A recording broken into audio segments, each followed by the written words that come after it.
룻기는 어두운 사사시대에 피어난 아름다운 들꽃 같은 이야기입니다.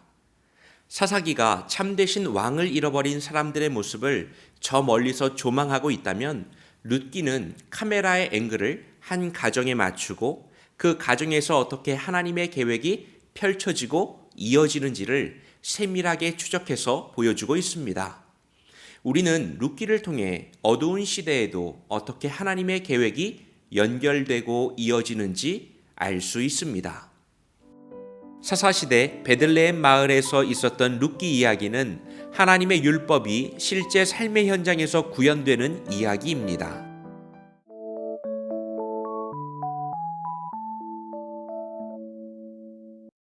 사사시대에 흉년이 듭니다.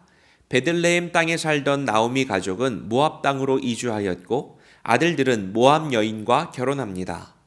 얼마 못 가 남편이 죽고 자식도 잃은 나오미는 홀로 고향으로 돌아가기로 결심합니다. 이때 며느리 룻이 시어머니를 따라 베들레헴으로 따라갑니다.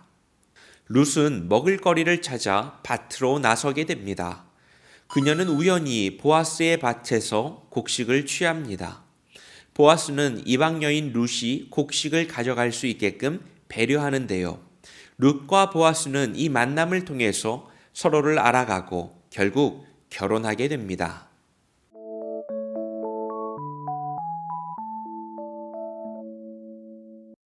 룻기 이야기는 사사시대에 들려지는 미담과도 같은 이야기입니다.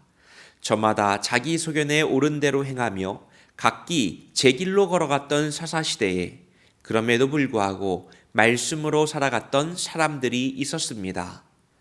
보아스가 이방 여인 룻을 배려할 수 있었던 것은 레위기의 말씀을 실천했기 때문입니다. 레위기에는 이런 말씀이 있죠. 너희는 땅에서 곡식을 거둘 때에 너는 반 모퉁이까지 다 거두지 말고 내 떨어진 이삭도 줍지 말며 가난한 사람과 거류민을 위하여 버려두라. 이 둘의 만남은 예수님의 족보로까지 이어지는 하나님의 계획이 있었습니다. 말씀의 명령을 자기 삶의 기준으로 삼아 따라간다는 것은 결코 쉬운 일이 아닙니다. 그러나 말씀을 따라 살아가는 노력으로 말미암아 어둠으로 가득한 사사시대가 반짝반짝 빛나고 있습니다. 여러분, 우리의 삶도 그렇지 않을까요? 오늘날 우리가 살아가는 이 시대는 어둡고 캄캄합니다. 그렇다고 할지라도 주님의 말씀을 날마다 묵상하는 교회, 주님의 말씀을 따라 나아가는 가정, 주님의 말씀을 기준으로 삼는 신앙인들, 그 노력의 끝에는 우리가 예상하지 못했던 하나님의 놀라운 계획이 기다리고 있습니다.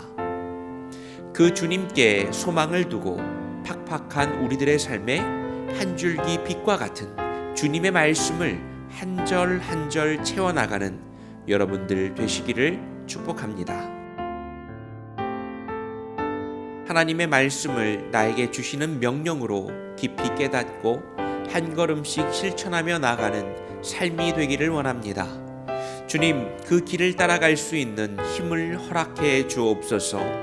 예수님의 이름으로 기도합니다. 아멘.